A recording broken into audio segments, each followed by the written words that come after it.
Go ahead and start. Drake. Marco's not here yet.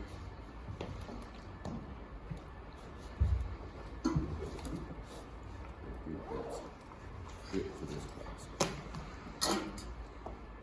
Should be up to quiz 3. If you haven't taken those, check your grades, make sure that you're up to that. You should have the quality document. You should have I haven't really picked up the WPSs. I was going to pick those up Friday, but I let it slip till today, so you should have one of those to turn in, preliminary. And then the material is ordered, and the problem is getting the bevels on the pieces. So does everybody have a little lathe experience in here? So they might just be cut with a cut-off wheel. We might have to put them in the lathe over here. They're 4-inch pipes, 6 inches long. You should be able to get them in a 3-jar or something and put your 30-degree bevel on there, unless we get something solved today. But we'll probably be doing that next week. We'll write your WPS for an API procedure, and take note that for API, they don't really have a structural portion. So you're looking at a code that deals mostly with pipe and differentiates between fillet welds, and groove welds. And we're going to talk a little bit about that today, but there's really nothing for structural for this code. You have to go to something like the D11, which we'll look at next probably. But you're writing a procedure for doing 4-inch pipe, and I think I said A53B. That's the grade that you're going to be getting. I don't care whether you TIG weld it. I don't care whether you TIG weld it with stainless. I don't care whether you TIG weld it with, or you MIG weld it, short circuit, or whether you stick weld it. I don't care. You have that one list of, whoa.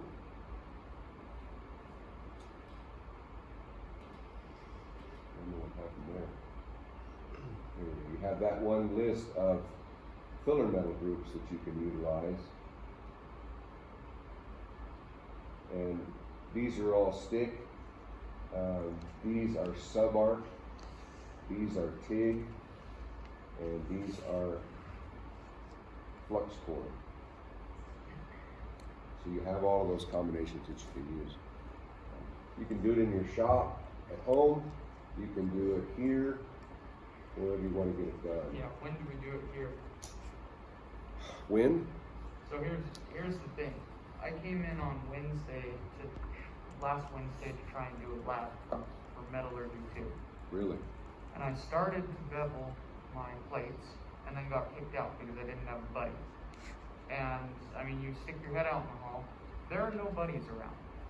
And there's no lab aid. So I don't know how it's gonna work for the rest of the class in Mark's class. I don't know how it's gonna work. That's a good question. I guess what we'd have to do, what we have to say we have to do is you have to buddy up with somebody in here. I'm usually here. I don't know if I have to be in the lab when you're doing it. Yeah. Is that what they're saying? That's what Cordell said. Well, we could buddy up, you know, and each one of you do a coupon, and then you'll just have to decide between the two of you when your schedule will let you get here. But if you have a problem like that, let me know, and I'll come be with you. I can sit in that table instead of my office. I can sit up here.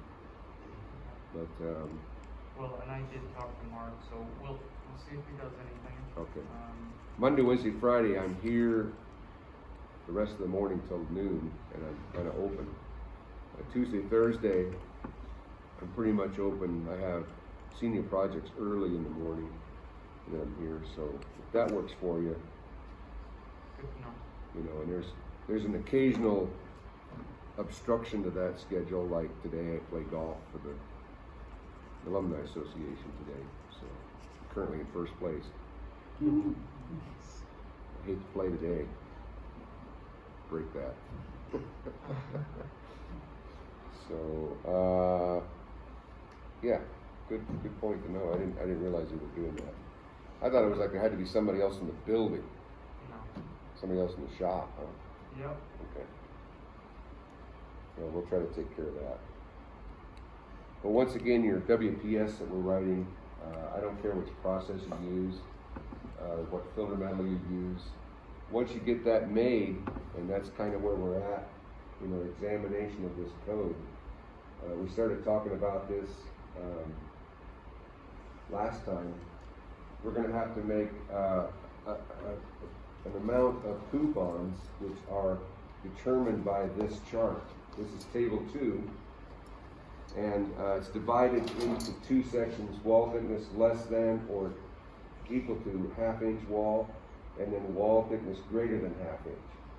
So in our particular case, we're going to be in this area here, and we're going to be 4.5 to 12, so you're going to be in this range right here. You're going to have to do 2 tensile poles, 2 nick breaks, 2 root bins, 2 faces.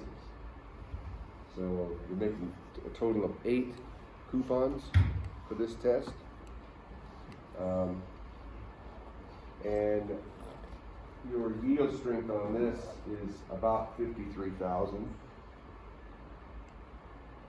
And then we started to talk a little bit about how to make these coupons. Anybody in here devoid of welding experience? Good. I don't care whether you do this in the 6G or the 5G or the 2G, or you do the 1G where you're rolling it. I don't care. Just list, that's what you're going to put on your procedure. Okay? And you're limited by what that procedure says on there for the position. If you do a 6G, you're qualified in all positions. If you do a 2G, you're qualified for 2G and 1G, and so on and so forth. So that's a call you make. Okay? But at the end of the day, it's just for the class, right? It's just a class. It doesn't do Yeah. anything.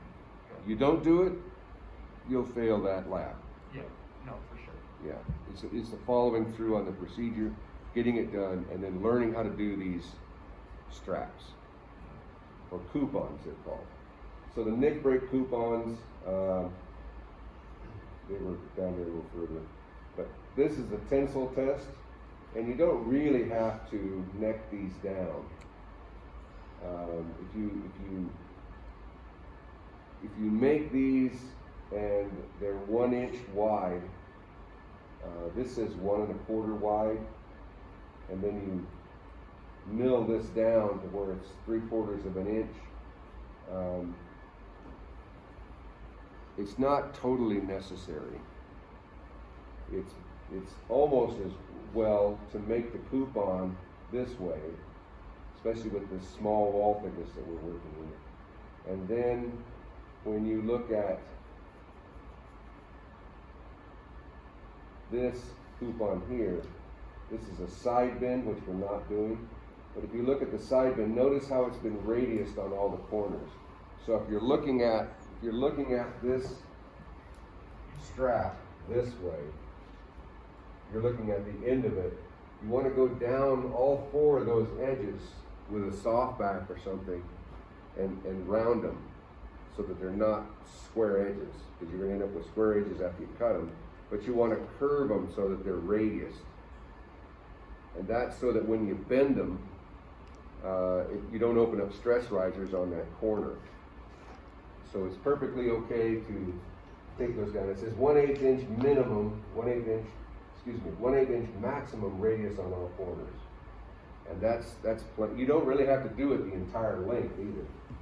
A lot of people do the entire length. All you have to do is 2 or 3 inches right there in the middle, right where it's going to bend. Okay?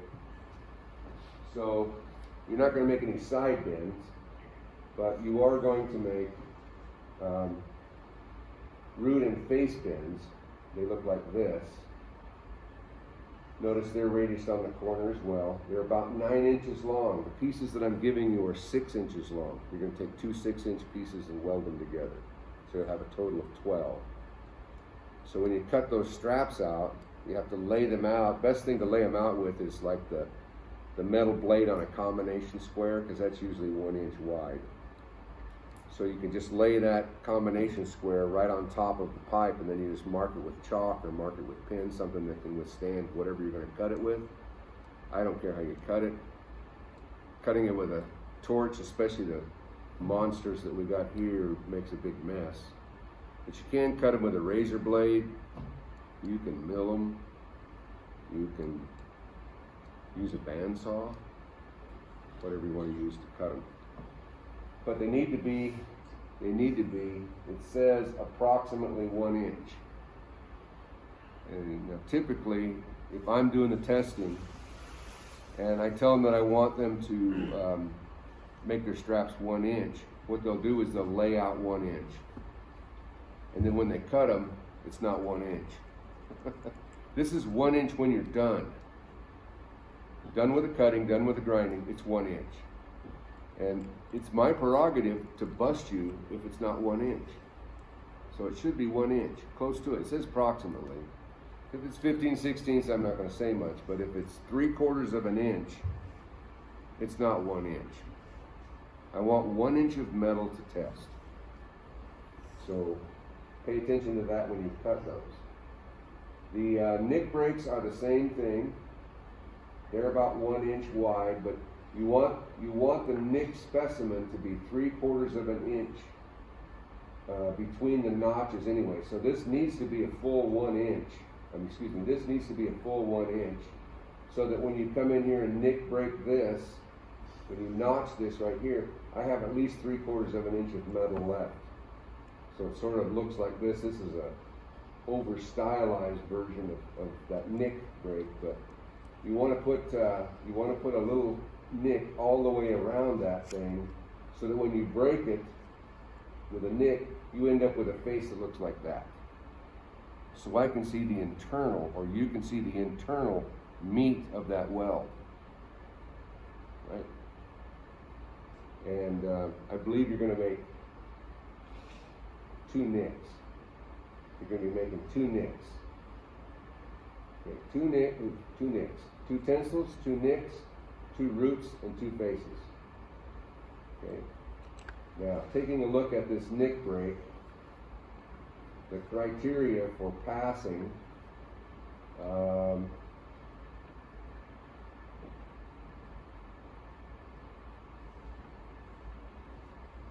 pass it.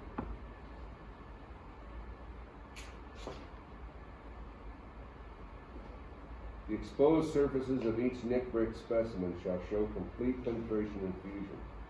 Usually, if you've done a pretty good job of welding, it's just going to be metal. But you do occasionally see things in there. You'll see a gas pocket, a porosity, or you'll see a slag inclusion. And the criteria for that is the greatest dimension of any gas pocket shall not exceed 1/16 of an inch.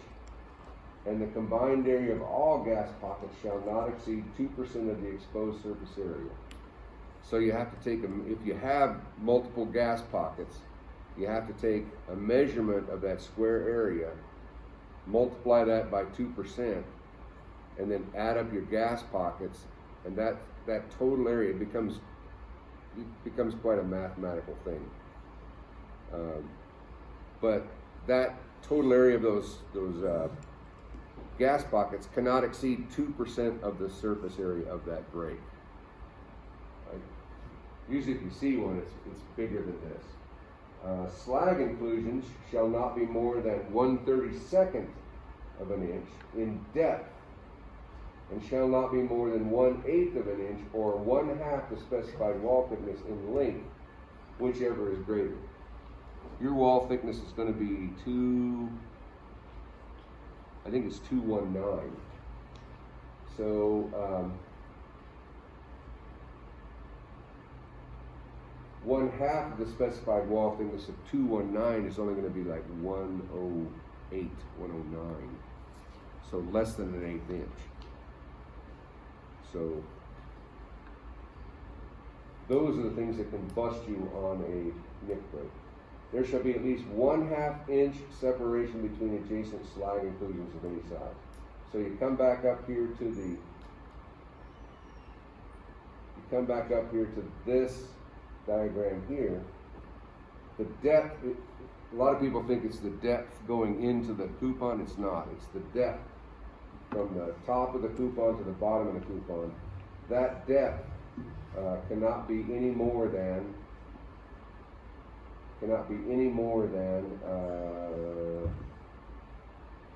where is it? Oh, 1/32 of an inch in depth, and shall not be more than 1/8 inch or 1/2 the specified wall thickness and length, whichever is smaller.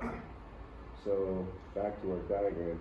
This cannot be more than 1/32 of an inch in depth, and it cannot be any more than 1/8 of an inch or 1/2 of the wall of the thickness of the specimen, and there has to be at least 1/2 an inch between. So you can have two of them, and there's a question or two on the test with some examples. You have a nick break, and you have this size here, and you have this size here, and there's this much dimension between them.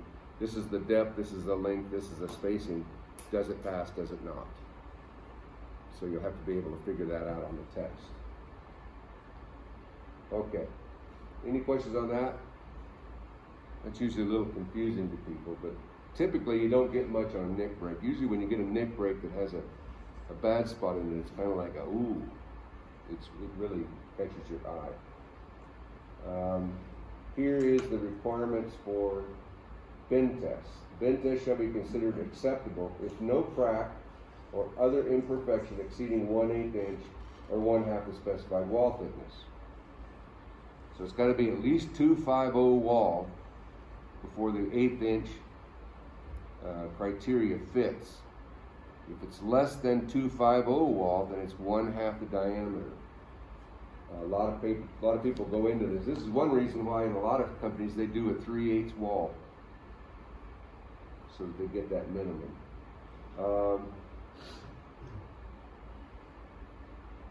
Cracks that originate on the outer radius of the bend along the edges of the specimen during testing and that are less than 1/4 of an inch measured in any direction. Now that's a heck of a crack. But typically what happens there is somebody hasn't prepped those edges properly, they haven't radiused those edges, and that's a stress riser crack. So if there's cracks on the edges, we just did some testing this weekend for guys in a senior project, and one of them had some pretty good cracks on his edges. And they were they thought they'd busted the test, they thought they'd flunked the test. Well, a bend on the edge can be 1/4 of an inch. That's big. And it goes on to say, unless shall not be considered unless obvious imperfections are observed. So if you see that crack and you can look inside of it and you can see a chunk of slag, then it counts. If you can look inside that crack and there's nothing but metal, it does not count. If it's a corner crack. For test well diameter greater than 12 inch, if only one bend specimen fails, this is another thing to remember, the specimen may be replaced with 2 additional specimens.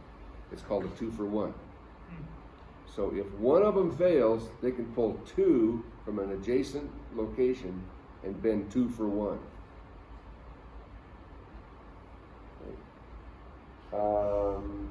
If either the replacement bend test specimen fail, the weld is considered unacceptable. Okay. This is the jig for bending. I guess maybe you guys have seen this before. Is the API different from the other codes? Is it? Yes, it is. You can't hardly see it. I'll blow this up. Talking about radius A and radius B.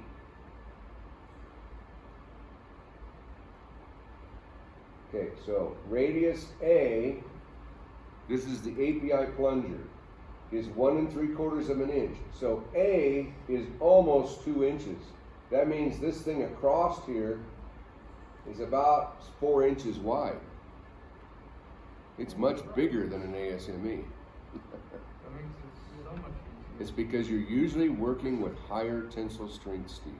I got you. And B radius is 2 5/16. So you're talking about a pretty good size U, okay, as compared to ASME, which is about half that size. We did D11 over the weekend, which is about the size of the ASME. But when you get a test jig, they come with API shoes, ASME shoes, D11 shoes. So you have to make sure you have the right shoe in there. Okay. Let's see. When would you use a side bend specimen?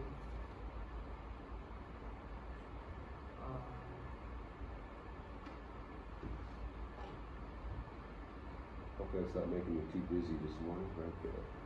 Wall thickness greater than 250. Notice the side bends are 0 until you get down into this thicker pipe. Then you do side bends. Okay? We did side bends because we were doing 1-inch thick plates this weekend. Okay. Let me make sure before we move on to discontinuities.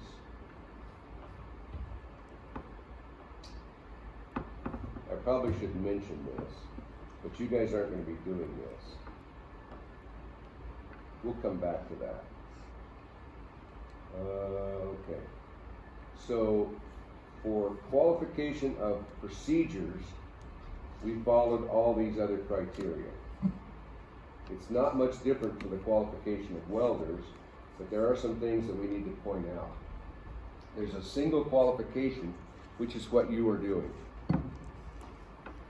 If you do a single qualification, you're doing a butt weld. If you're doing a multiple qualification, you're doing a butt weld and a branch weld. If you do a single qualification, you are qualified for all butt welds, all groove welds, for the size of pipe in the group that you are in and smaller. If you do a single qualification on 12-inch pipe, groove weld, you are qualified for all groove welds on all sizes of pipe. So 12-inch pipe is the one that kicks you into the unlimited. Less than 12 inches, you're qualified to that diameter and less. But you're qualified for all groove welds. Okay? Whether it's a 2-inch, a 3-inch, a 4-inch, a 6-inch, or the rare case of 5-inch pipe, which is out there. Plumbers use 5-inch pipe a lot. Does that ever vary? Just whatever varies. That standard of, I'm asking because of Peterson, I do it different. Yeah, And no. If you do, a lot of guys will do a 10-inch butt weld, single qualification. They're qualified for everything less than 10-inch. I got you. Grooves. Okay, not a fillet.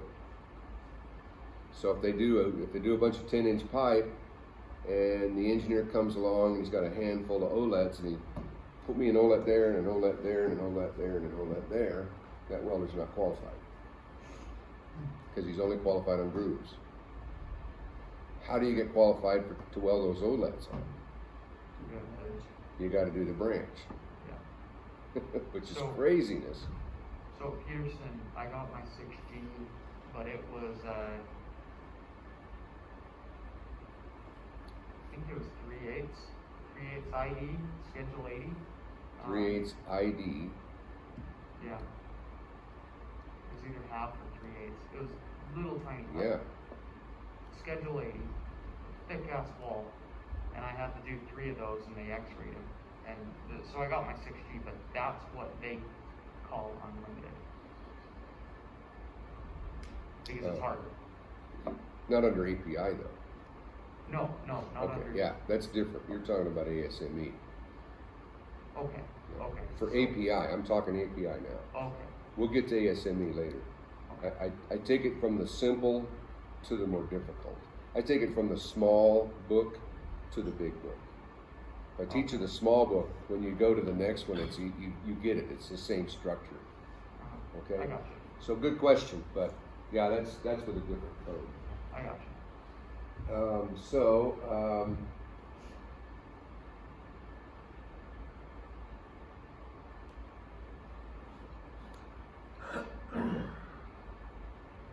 Yeah, that doesn't give us, that doesn't give us the scope.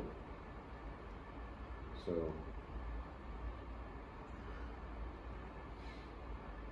here's the scope. Okay, a welder who has successfully completed the qualification test in 621 shall be qualified within the limits of the essential variables described below.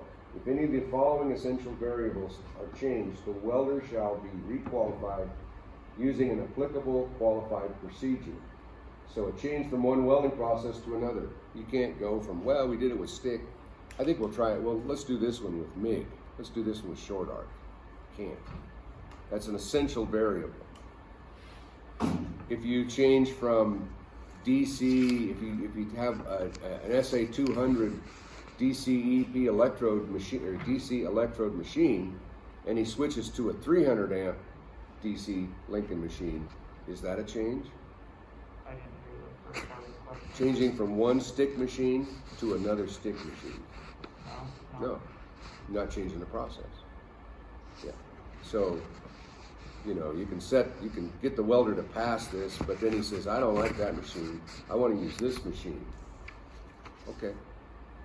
As long as he doesn't switch to AC or DC electrode positive. I've seen that before. They weld it with DC electrode positive, and then we switch to a machine in another part of the shop, and he switches that one to DC electrode negative. He runs his roots on DC electrode negative, and then he switches back to DC electrode positive to fill it and cap it. So, do they care, or does it just depend whether it's qualified on a 3-phase machine and then they use a 1-phase, or if it's on a 1-phase and then they use a converter plugged in 110? Nope. They don't care? Nope. Long as the polarity remains the same. All right. But you'll get a welder that will change polarity on you, because this machine, when I do my roots and I leave it on DC electrode positive, it doesn't run right. But if I switch it to electrode negative, then I can get the root in, because when you do electrode negative, you probably welded with electrode negative, it likes to burn through. Well, he can close up his gap, and then he can weld it hot and burn through to make his root. You can't do that. That's an essential variable. You can't change the polarity. But he can switch machines as long as he stays DC electrode positive. What happens when you weld something like that with DC electrode negative? Anybody know? You get what we call a hollow bead. So if you have a pipe here like this, and you weld with DC electrode positive, you get this nice, solid, homogeneous bead. Okay? If you weld it, this is DC electrode positive. And if you weld it with DC electrode negative, you get this. You get a donut. It's called hollow bead.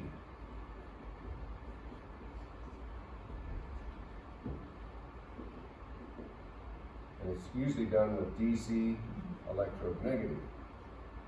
You'll see it every once in a while. Sometimes you'll miss it, and you'll start looking at the x-rays, and the x-rays have this nice, goofy looking shadow. You're really not supposed to say shadow, but you see this discontinuity of density right down the middle of it.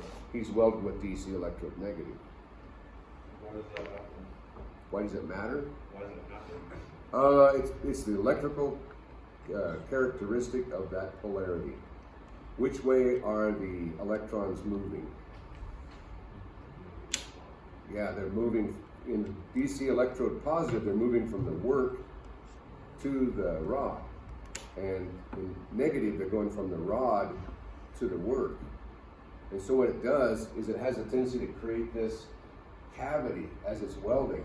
It creates like a hole as it's jumping from the electrode to this and to this.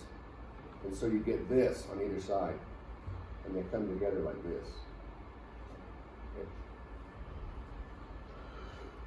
Hopefully, maybe we'll get a chance. I got some x-rays we can take a look at that show this. So you kind of have to watch out for it. Can you tell the difference just by listening? Yeah, acclimate your ears. Acclimate your ears to the difference. To me, it sounds sort of like a jet engine, electrode negative. I can hear it all the way across the shop. You can tell when somebody's using electrode negative all the way across the shop, if you train your ears to hear it. And guys will try everything out there in the field to beat you. And welding with DC electrode negative makes it really easy for them, because that burn through on the root is accomplished quite easily with DC electrode negative, but it leaves hollow bead. Quite often, it doesn't look like a continuous solid. Sometimes it looks like dots and lines, like almost like Morse code going right through the middle of that. Okay, so the scope. So long as all of the essential variables are followed, then that welder can weld with that procedure. If you change from one welding process to change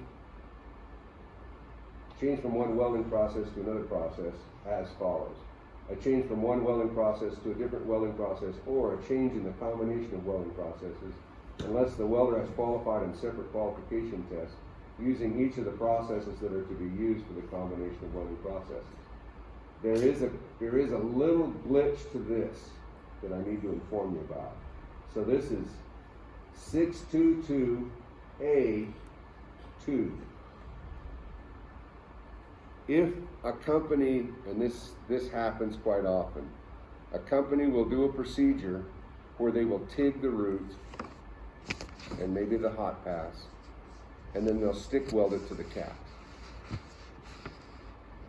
Are they prevented from, and that procedure passes, and the welders that you're dealing with have WQRs for that procedure, and you have a PQR with the test records, so everything's according to oil, and the welders are welding, and you watch them put the root pass in with TIG, and you watch them put the hot pass in with TIG, and then you fill out some reports and you look up and they're on about their third or fourth pass and they're still welding with TIG.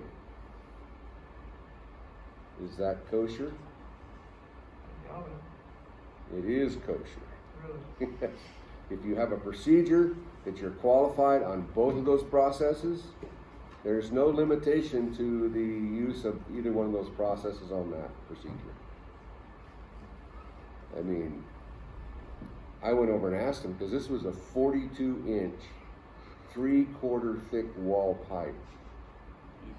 They had put the flange on, and this was a 900 series flange, so that flange is about that thick, maybe a little thicker. And the pipe wall is 3/4 of an inch thick.